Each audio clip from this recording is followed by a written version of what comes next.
Hello ವೀಕ್ಷಕರಿಗೆ, ಇವತ್ತಿನ ಕ್ಷೇತ್ರ ದರ್ಶನಕ್ಕೆ ತಮ್ಮೆಲ್ಲರಿಗೂ ಸ್ವಾಗತ ಕೋರ್ತಾ, ಕರ್ನಾಟಕದ ಭೂಪಟದಲ್ಲಿ ಬೆಳಗಾವಿ ಜಿಲ್ಲೆಗೆ ವಿಶಿಷ್ಟ ಸ್ಥಾನವಿದೆ. ಬೆಳಗಾವಿಯ ಮೂಲ ಹೆಸರು ವೇಣು ಗ್ರಾಮ. ಕಾಲಾಂತರದಲ್ಲಿ ಇದು ಬೇಳು ಗ್ರಾಮ ಬೆಳಗಾವಿಯಾಗಿ ಇಂದಿನ ಬೆಳಗಾವಿ ಆಯಿತು.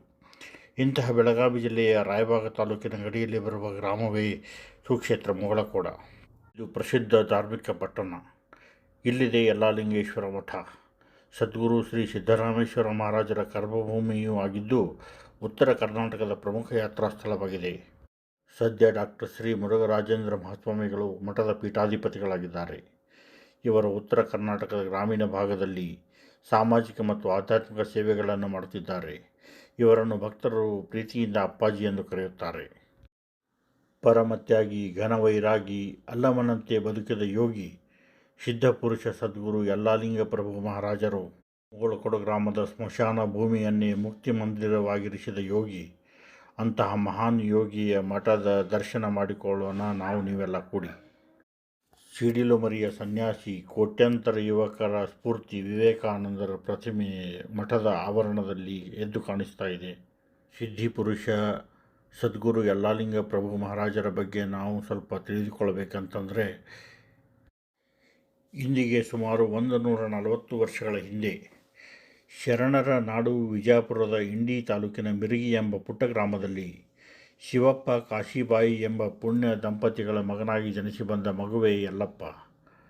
8 ವರ್ಷ ಪ್ರಾಯದಲ್ಲಿಯೇ ಶಿವಧ್ಯಾನ ನಿರತನಾಗಿ ಕುರಿ ಕಾಯುವ ಕಾಯಕ ಮಾಡುತ್ತಿದ್ದ. 20 ವರ್ಷ ತುಂಬುವಷ್ಟರಲ್ಲಿ ಗರಡಿ ಮನೆಯಲ್ಲಿ ಪಳಗಿ ಕುಸ್ತಿಪಟುವಾಗಿದ್ದ ಯಲ್ಲಪ್ಪ. ಮನೆಯವರ ಬಲವಂತಕ್ಕೆ ಒಲ್ಲದ ಮನಸ್ಸಿನಿಂದಲೇ ಹೊನ್ನಮ್ಮ ಎಂಬುವವರ ಜೊತೆಗೆ ವೈವಾಹಿಕ ಜೀವನಕ್ಕೆ ಕಾಲಿಟ್ಟರು. ಸಂಸಾರವು ಅನ್ಯೋನ್ಯವಾಗಿ ಸಾಗಿತ್ತು. ಮಡದಿ ಗರ್ಭವತಿಯಾದಳು. 9 ಮಾಸಗಳು ತುಂಬುವಷ್ಟರಲ್ಲಿಯೇ ತಾಯ ಗರ್ಭದಲ್ಲಿ ಶಿಶು ಸತ್ತಿತು. ಅದರೊಳಗೆ ಯಲ್ಲಪ್ಪನ ಮಡದಿ ಹೊನ್ನಮ್ಮ, ಇವಳು ಕೂಡ ಕೊನೆಯುಸಿರೆಳೆದಳು. ಮುದ್ದಿನ ಮಡದಿ ಬಾರದ ಲೋಕಕ್ಕೆ ಹೊರಟಳು. ಸುತ್ತಮುತ್ತಲ ಗ್ರಾಮಗಳಲ್ಲಿ ಕುಸ್ತಿ ಪಂದ್ಯಾವಳಿಗಳನ್ನು ಗೆದ್ದು ಜಗಜಟ್ಟಿಯಾಗಿ ಖುಷಿಯಿಂದ ಬಂದ ಯಲ್ಲಪ್ಪ, ಗರ್ಭಿಣಿಯಾದ ತನ್ನ ಮಡದಿ ಹಾಗೂ ಮಗುವನ್ನು ಕಳೆದುಕೊಂಡ ಯಲ್ಲಪ್ಪ ಅದೇ ಚಿಂತೆಯಲ್ಲಿ ಸಂಸಾರ ಮಾಯಾಮೋಹಗಳನ್ನು ಸುಟ್ಟು ಮೈತುಂಬ ಭಸ್ಮ ಧರಿಸಿ ವಿರಾಗಿಯಾಗಿ ಲಕ್ಷಾಣದ ಕಡೆಗೆ ಬಂದ. ಅಲ್ಲಿ ಸಿದ್ಧಲಿಂಗ ಮಹಾರಾಜರ ದರ್ಶನಕ್ಕೆ ಕಾದು ಕುಳಿತರು.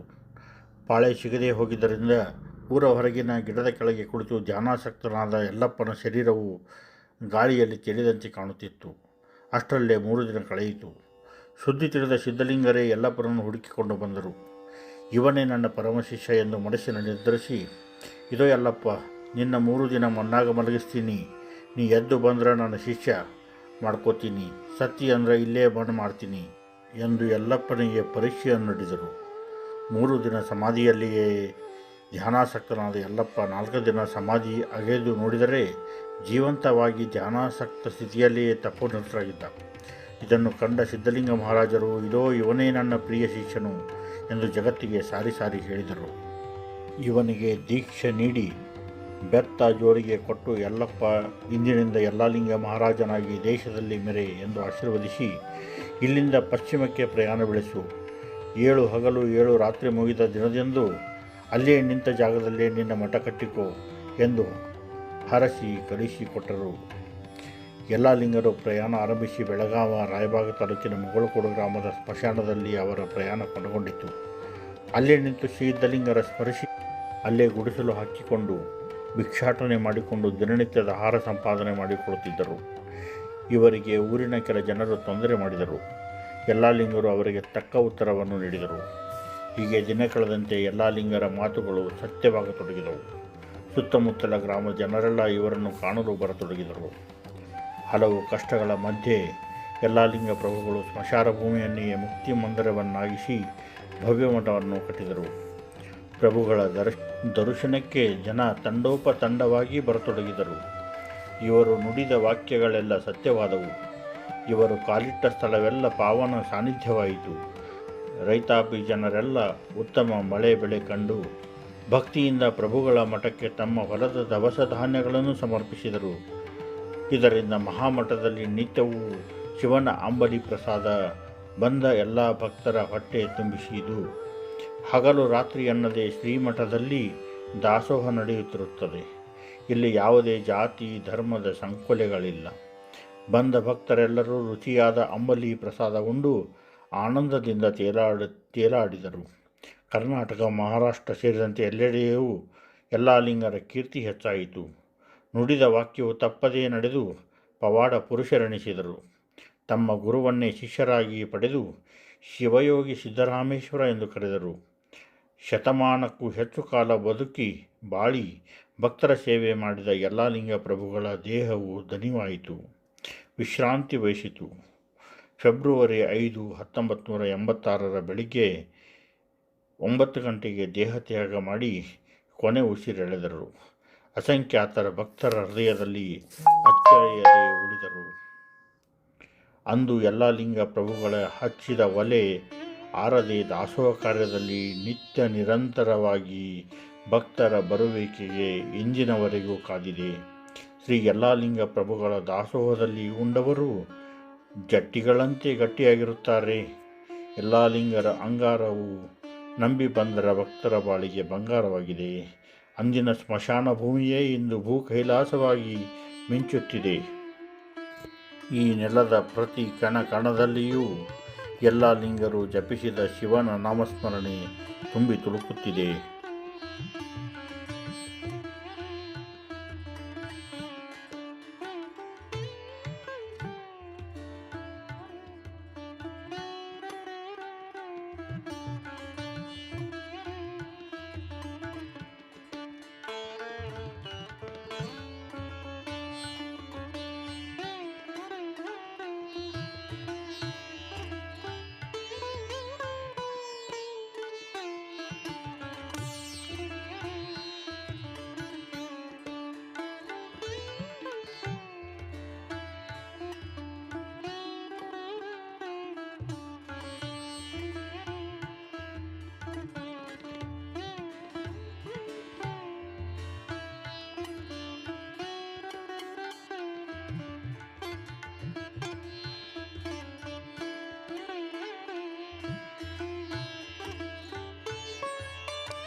ಇಲ್ಲಿಯವರೆಗೂ ನೀವು ಮಠದ ಆವರಣದಲ್ಲಿರುವ ಅನುಭವ ಮಂಟಪ, ಆಂಜನೇಯ ಸ್ವಾಮಿಯ ದೇವಸ್ಥಾನ, ಡಾಕ್ಟರ್ ಮುರುಘರಾಜೇಂದ್ರ ಮಹಾಸ್ವಾಮಿಗಳು ಭಕ್ತರಿಗೆ ದರ್ಶನ ನೀಡುವ ಸ್ಥಳ, ಗುರು ಶ್ರೀ ಯಲ್ಲಾಲಿಂಗ ಮಹಾರಾಜರು ಡೀಸೆಲ್ ಇಲ್ಲದೆ ಓಡಿಸಿದ ಕಾರು ಇವೆಲ್ಲವನ್ನು ನೋಡಿದಿರಿ.